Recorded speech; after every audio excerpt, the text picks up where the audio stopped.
Et si je vous disais qu'il existe un endroit sur Terre où le sol que vous foulez s'écarte de quelques centimètres chaque année, où une lettre sans adresse arrive quand même à destination, et où des habitants payés pour rien du tout foncent volontairement dans une tempête pour sauver un inconnu? Ça semble impossible. Et pourtant, cet endroit existe. Il s'appelle l'Islande. Et avant la fin de cette vidéo, vous allez comprendre comment un rocher volcanique isolé au milieu de l'Atlantique Nord est devenu l'un des pays les plus prospères et les plus heureux du monde. Restez jusqu'au bout, parce que la réponse à cette question se cache littéralement sous nos pieds, à quelques kilomètres de profondeur, et elle va tout changer à votre façon de voir ce pays. Si cette histoire vous intrigue déjà, abonnez-vous. Ça m'aide énormément à continuer de raconter ce genre de récit. Et maintenant, plongeons dans le vif du sujet. Imaginez un instant que vous roulez seul pendant des heures sur une route islandaise. Autour de vous, rien. Des champs de lave figés à perte de vue, des montagnes couvertes de neige qui semblent monter la garde, et parfois une unique maison minuscule posée au milieu de ce néant, comme oubliée là par erreur. Pas un autre véhicule à l'horizon, pas une antenne, pas un poteau électrique, rien qui rappelle qu'un autre humain est passé par là avant vous. Ici, la distance ne se mesure pas seulement en kilomètres entre deux villes. Elle se mesure en kilomètres entre un être humain et le reste du monde. Certains voyageurs racontent qu'en s'arrêtant au milieu d'un champ de lave et en regardant l'horizon, ils ont eu la sensation étrange d'être la dernière personne vivante sur toute l'île, comme si le reste de l'humanité avait tout simplement cessé d'exister quelque part derrière les montagnes. Et pourtant, ce qui devrait terrifier n'importe qui ne fait pas peur aux Islandais. Ils ont grandi avec cette solitude, l'ont apprivoisée et l'ont même transformée en une manière bien à eux de regarder le monde, presque une philosophie silencieuse transmise sans qu'on ait jamais eu besoin de la formuler à voix haute. Mais l'isolement n'est que la partie visible de l'étrangeté islandaise. Ce qui se passe sous leurs pieds, littéralement sous leurs pieds, est encore plus vertigineux, et c'est là que l'histoire commence vraiment à devenir folle. L'Islande repose exactement sur la frontière entre deux plaques tectoniques géantes, la plaque nord-américaine et la plaque eurasienne.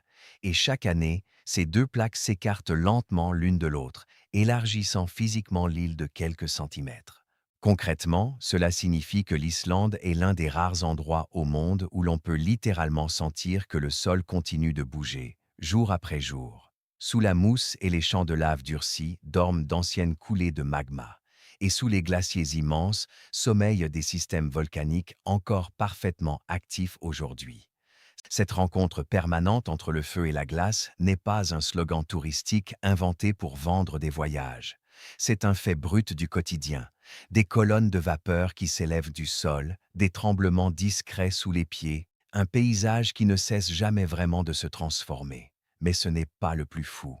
Le vrai chaos, ici, il vient d'ailleurs, et il change de visage toutes les 5 minutes. Les Islandais ont une blague qu'ils répètent sans arrêt aux visiteurs. Si vous n'aimez pas le temps qu'il fait, attendez 5 minutes. En quelques heures à peine, le ciel peut basculer d'un soleil éclatant à une pluie battante, puis à des rafales de vent glacial, puis à une tempête de neige. Un ciel bleu limpide au petit matin peut disparaître derrière des nuages venus de la mer avant même l'heure du déjeuner. Une route sèche à l'aube peut se retrouver ensevelie sous la neige au coucher du soleil. Alors les Islandais ont pris une habitude que peu de peuples ont poussée aussi loin. Ils consultent la météo plusieurs fois par jour, s'habillent en couches et restent en permanence prêts à l'imprévu. Après plus de 1000 ans passés sur ce caillou hostile, ils ont fini par comprendre une chose essentielle. On ne dompte pas la nature ici, on apprend à vivre avec elle. Ils surveillent le ciel, guettent l'activité géologique, construisent leurs maisons dans les zones les plus sûres, et surtout, ils ont appris à capter la chaleur monstrueuse qui bouillonne sous l'île pour chauffer presque tout le pays. Les mêmes forces qui déclenchent volcans et séismes sont devenues, ici, un outil du quotidien, presque domestiqué, comme si l'on avait réussi à faire d'un danger mortel un simple radiateur géant enfoui sous la terre. Et ce n'est pas encore le plus étonnant. Ce qui frappe vraiment, c'est à quel point cette relation particulière avec un environnement extrême a fini par redessiner les liens entre les habitants eux-mêmes. Car survivre seul dans un endroit pareil, personne n'y arrive vraiment. Et c'est précisément cette dépendance mutuelle à un environnement extrême qui explique pourquoi les Islandais se sont mis à compter les uns sur les autres d'une façon presque inimaginable ailleurs. Avec seulement environ 400 000 habitants sur toute l'île, l'Islande fonctionne un peu comme un village unique, simplement étiré sur des centaines de kilomètres. Et cette proximité se voit dans les détails les plus banals de la vie de tous les jours. En hiver, il arrive que des facteurs reçoivent des lettres sans la moindre adresse écrite. Juste une petite carte dessinée à la main, avec quelques indications griffonnées, la famille qui élève des moutons au pied de telle montagne, le menuisier près de la petite rivière, la maison rouge à côté de la colline moussue. Et malgré ça, la lettre arrive toujours à bon port. Dans des communautés aussi resserrées, on ne se souvient pas des gens grâce à un numéro de rue ou un code postal. On se souvient d'eux grâce à leur histoire. C'est sans doute aussi pour ça que la confiance vient si naturellement en Islande. Dans de nombreuses petites villes, des enfants marchent encore seuls jusqu'à l'école en plein hiver, et des poussettes sont parfois laissées dehors devant les cafés pendant que les parents discutent tranquillement à l'intérieur autour d'un café chaud. Cette proximité se retrouve même dans la manière dont les Islandais s'appellent entre eux. Contrairement à la plupart des pays du monde, la majorité n'utilise pas de nom de famille transmis de génération en génération. Le nom d'un enfant se forme à partir du prénom de son père ou de sa mère, suivi d'un suffixe signifiant fils ou fille. Résultat, les Islandais s'appellent presque toujours par leur prénom, dans absolument toutes les situations. Les enseignants, les médecins, les professeurs d'université et même les dirigeants du pays. Dans une société aussi petite où tout le monde est un peu relié à tout le monde, la distance entre les gens paraît minuscule. Mais cette proximité extrême crée aussi des situations totalement inédites, presque comiques quand on y réfléchit 2 secondes. Parce qu'il n'existe pas de nom de famille commun à vérifier, certains jeunes Islandais utilisent aujourd'hui des applications de généalogie avant de s'engager sérieusement avec quelqu'un, simplement pour s'assurer qu'ils ne sont pas en train de sortir avec un cousin éloigné. Dans un pays aussi vaste que peuplé de peu d'âmes, le risque n'a rien d'une plaisanterie. Et c'est devenu avec le temps un réflexe presque banal avant une première vraie relation sérieuse. Et pourtant, malgré cette image d'île reculée et sauvage, l'Islande d'aujourd'hui est aussi l'une des sociétés les plus modernes de la planète. La majorité de la population se concentre à Reykjavik et dans les zones urbaines qui l'entourent, là où se trouvent les universités, les centres de recherche, les entreprises technologiques et les services les plus avancés. Dans des cafés au style minimaliste typiquement nordique, on croise aussi bien des développeurs qui travaillent à distance que des créateurs de contenu en plein tournage ou de jeunes entrepreneurs en train de bâtir leur entreprise.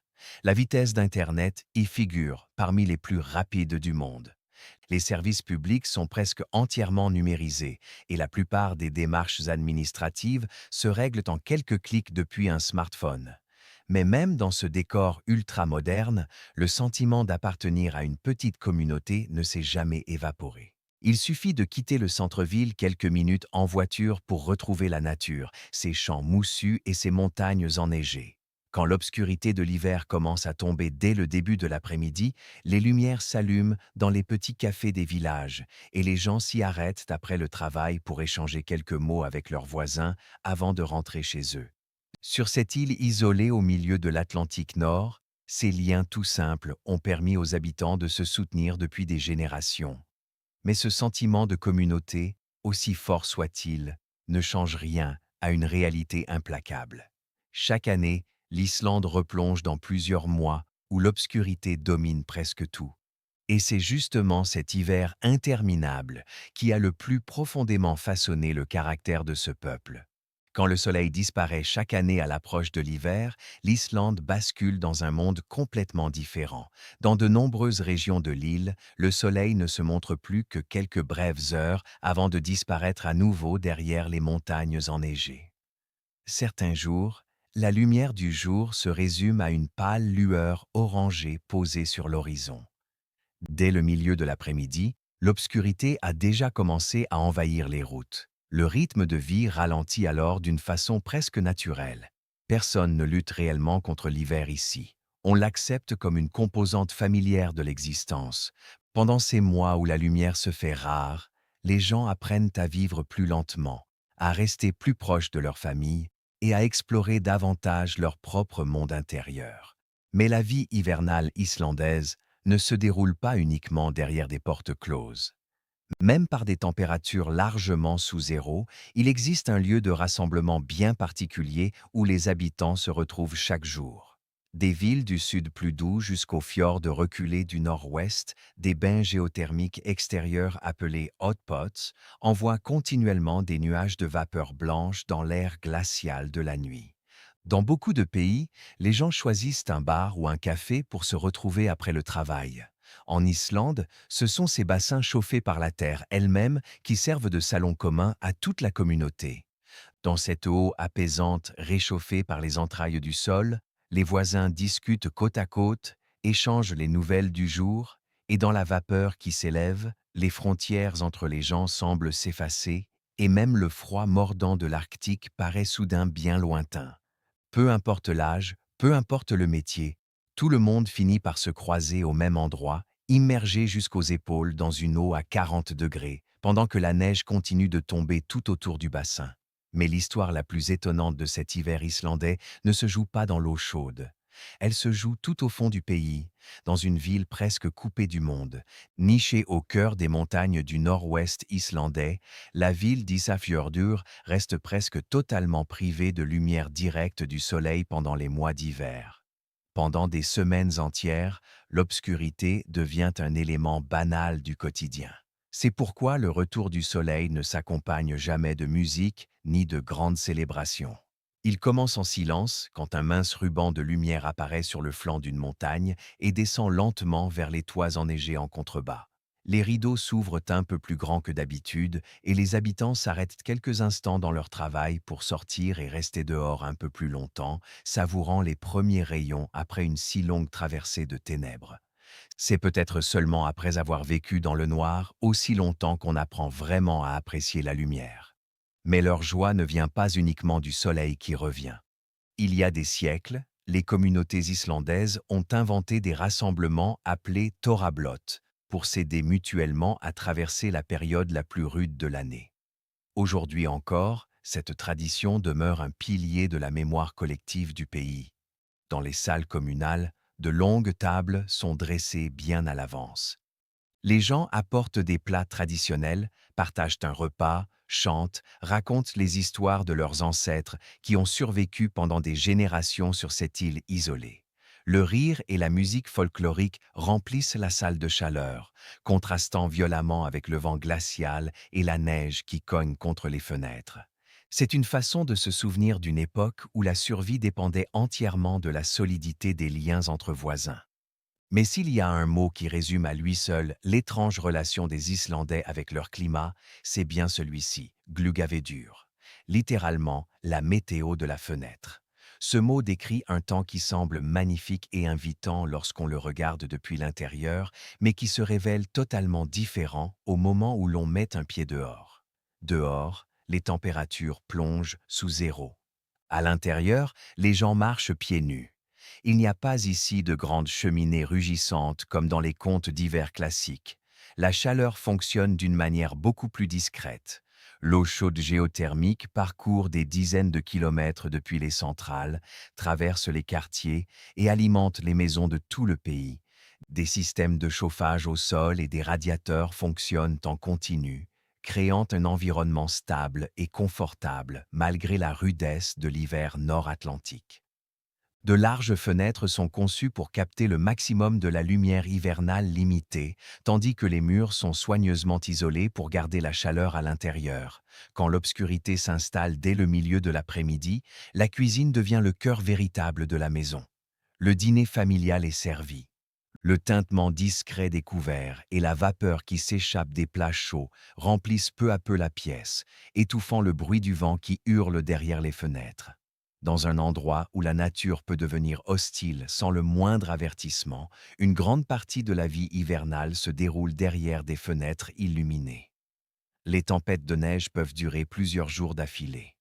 L'obscurité peut recouvrir une part immense de la saison hivernale. Et pourtant, derrière ces fenêtres, la vie continue. C'est ainsi que les Islandais cohabitent avec l'hiver. Vue du ciel, l'Islande ne ressemble en rien à un endroit conçu pour accueillir la vie humaine. De la roche volcanique noire, de la glace, des paysages arides s'étendent jusqu'à l'horizon. Alors une question surgit inévitablement. Comment un peuple a-t-il pu survivre ici pendant des centaines d'hivers? Les hivers sont longs, les terres cultivables sont rares, et une grande partie de l'île est recouverte de roches volcaniques, de glaciers et de plaines moussues. Pendant des siècles, la nature n'a jamais rien offert de généreux ici. Alors les Islandais ont appris à tirer le meilleur parti du peu qu'ils possédaient. La mer leur a donné la morue, le hareng et le saumon. Le long de nombreuses zones côtières, le poisson était suspendu à l'extérieur, où les vents froids et l'air salé de l'Atlantique Nord le séchaient naturellement.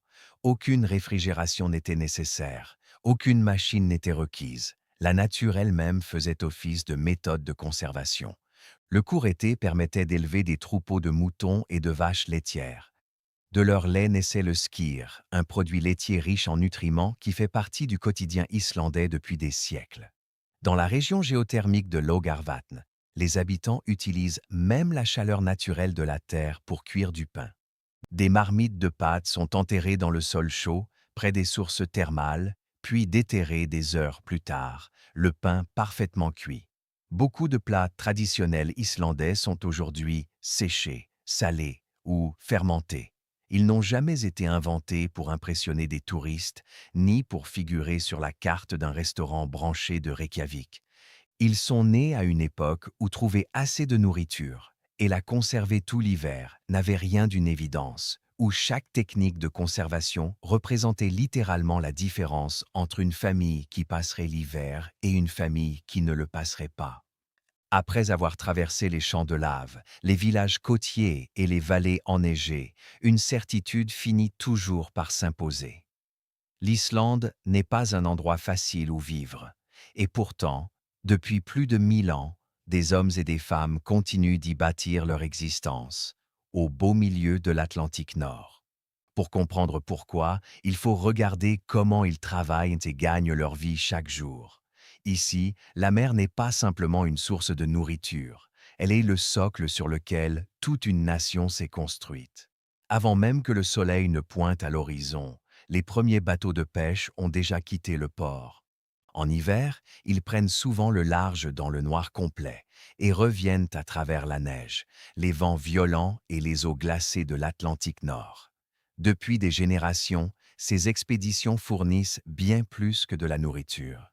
Elles fournissent des moyens de subsistance à des communautés entières éparpillées le long des côtes islandaises. La mer a toujours exigé du respect. Certains jours, elle se montre généreuse. D'autres jours, elle devient brutale et imprévisible. C'est sans doute cette leçon qui a appris tôt aux Islandais que chaque ressource a une valeur. Ce qui rend aujourd'hui l'industrie de la pêche islandaise si remarquable, ce n'est pas seulement l'ampleur des prises, ni même la maîtrise technique des équipages qui affrontent chaque nuit des eaux capables d'engloutir un bateau en quelques minutes. C'est aussi le fait que presque rien ne se perd. Au fil des années, le pays a développé des technologies permettant d'utiliser presque chaque partie du poisson. La peau sert dans des applications médicales, tandis que d'autres parties sont transformées en produits alimentaires, en huile de poisson, en compléments nutritionnels et même en produits pharmaceutiques. Réduire le gaspillage n'est pas ici une simple stratégie économique. C'est le fruit d'un savoir transmis de génération en génération, celui d'un peuple qui a compris que la survie dépendait parfois de sa capacité à tirer parti de tout ce que la nature lui offrait. Mais l'Islande d'aujourd'hui ne se limite plus à la pêche et à l'élevage comme autrefois. Son économie s'est étendue vers la technologie, la recherche, les énergies renouvelables, le tourisme et les services modernes. À Reykjavik, des développeurs travaillent dans des bureaux avec vue sur le port. des scientifiques étudient l'énergie géothermique qui circule sous la surface terrestre. De jeunes entrepreneurs bâtissent des entreprises qui servent des clients à des milliers de kilomètres. Même dans les villages les plus petits et les plus reculés, Internet à haut débit relie désormais les communautés locales au reste du monde. Aujourd'hui, des visiteurs venus de tous les continents traversent l'océan pour découvrir les glaciers, les volcans, les cascades et les aurores boréales islandaises. Le tourisme est devenu l'une des industries les plus importantes du pays, apportant de nouvelles opportunités à des endroits qui n'étaient connus autrefois que des habitants locaux. Et pourtant, malgré cette transformation économique profonde, les fondations semblent être restées inchangées. La prospérité islandaise ne s'est pas construite en se coupant de la nature. Elle s'est construite en apprenant à la comprendre. La mer offre une source de vie, la terre offre la chaleur, et les longs hivers enseignent la résilience. Mais cette beauté sauvage qui attire des visiteurs du monde entier n'a jamais été un jeu sans danger. Et c'est là que tout bascule vraiment. Ici, la nature ne fait de cadeaux à personne. Il suffit de s'écarter de quelques mètres de la route goudronnée ou de sous-estimer un nuage gris qui glisse au-dessus des hauts plateaux du Sprengisandur. Et la frontière entre l'aventure et le combat pour la survie peut disparaître en quelques minutes à peine. Quand un blizzard balaie les cols montagneux des fjords de l'Ouest, le paysage entier se dissout en une seule teinte de blanc absolu. Même les phares des voitures deviennent presque invisibles face au vent puissant qui charrie une neige dense. Par des températures qui peuvent chuter bien en dessous de zéro et sous les vents féroces d'un hiver islandais, se retrouver bloqué dehors peut rapidement devenir une question de vie ou de mort. Et pourtant, au cœur même de ces nuits de tempête, de petites lumières oranges continuent d'apparaître. Elles appartiennent à l'ISESAR, l'équipe de sauvetage islandaise. Ce ne sont pas des soldats professionnels payés par l'État, ce sont des voisins. Dans les villages côtiers du sud de l'île, dès qu'une alerte retentit, une institutrice abandonne ses cahiers de préparation, un boulanger éteint son four, un dentiste retire sa blouse blanche. Ils enfilent leur équipement, montent dans des véhicules de secours et foncent droit vers la tempête. Ils sauvent des inconnus perdus dans le blizzard, en risquant leur propre vie, et ils le font entièrement gratuitement. Cette solidarité ne vient d'aucun discours moralisateur, d'aucun slogan officiel. Elle est un pacte de survie écrit à travers des générations d'épreuves sur cette île, transmis silencieusement d'une génération à l'autre, sans qu'il ait jamais fallu l'écrire noir sur blanc dans un texte de loi. Dans un endroit où la nature peut arracher une vie humaine en quelques heures, l'individualisme extrême n'a tout simplement pas de place pour grandir. Les Islandais savent que s'ils ignorent aujourd'hui un véhicule immobilisé sous la neige, demain, personne ne partira peut-être chercher leurs propres enfants lors de la prochaine tempête. Ici, s'entraider finit par devenir quelque chose de parfaitement ordinaire. Ça devient simplement une partie de la vie. Sur cette île, le passé n'a jamais vraiment disparu. Dans la vallée de Skagafjörður, au nord de l'Islande, des troupeaux de chevaux islandais à la crinière épaisse galopent encore à travers les prairies et les collines enneigées. Ce sont les descendants directs des chevaux amenés sur l'île par les Vikings il y a plus de 1000 ans. Pour protéger cette race unique, l'Islande interdit purement et simplement l'importation de chevaux venus d'autres pays. Et une fois qu'un cheval islandais quitte le territoire, il ne peut jamais y revenir. Grâce à cette règle, le cheval islandais est resté remarquablement inchangé depuis des siècles, une race figée dans le temps au milieu d'un monde qui, partout ailleurs, a mélangé, croisé et transformé chaque espèce domestique qu'il a pu toucher. Ce lien avec le passé se retrouve aussi dans la langue elle-même. Dans la région d'Östurland, à l'est de l'île, parmi les fjords et les petites communautés éparpillées le long de la côte, les habitants continuent de parler islandais, une langue dont les racines remontent au vieux norrois parlé par les tout premiers colons de l'île. Quand une nouvelle technologie apparaît, les Islandais préfèrent inventer un mot nouveau à partir de leur propre vocabulaire, plutôt que d'emprunter directement un terme étranger. Résultat, aujourd'hui encore, beaucoup d'Islandais peuvent lire des sagas écrites il y a des siècles, sans avoir besoin d'une traduction complète. Et quand la veille de Noël arrive à Reykjavik, le passé se manifeste d'une toute autre manière, à travers le Jólabókaflóð, littéralement le déluge de livres de Noël. Les gens s'offrent des livres en cadeau, puis rentrent chez eux pour les lire, blottis au chaud pendant que la nuit d'hiver s'installe dehors. Cette tradition, née au milieu du XXe siècle, perdure encore aujourd'hui sans avoir pris une seule ride. Dans un monde saturé d'écrans et de notifications incessantes, où la plupart des pays ont vu cette habitude disparaître au fil des décennies, passer toute une soirée de Noël plongée dans un livre reste ici parfaitement normal, presque sacré. Les Islandais utilisent Internet à haut débit, l'énergie géothermique et toutes les technologies les plus modernes, exactement comme n'importe quelle autre nation développée. Et pourtant, sur cette île, des chevaux ancestraux continuent de galoper dans les vallées, des sagas vieilles de plusieurs siècles se lisent encore dans la langue de leurs ancêtres, et les livres restent, encore aujourd'hui, le cadeau de Noël le plus populaire de tous. Au milieu de tous les bouleversements du monde moderne, beaucoup de choses en Islande sont restées exactement telles qu'elles étaient. Et c'est précisément là que se cache la réponse à la question posée au tout début de cette vidéo. Vivre parmi les volcans, les glaciers et les tempêtes hivernales les plus féroces a appris aux Islandais une vérité simple: on ne peut pas tout contrôler. C'est pour cette raison qu'ils ont adopté une philosophie toute simple, résumée en 3 mots, Theta Redast, ce qui signifie à peu près tout finira par s'arranger. Ce n'est pas de l'optimisme aveugle jeté au vent, ni une formule creuse répétée sans y croire vraiment. C'est une conviction forgée par des siècles passés à cohabiter avec une nature rude et parfaitement imprévisible.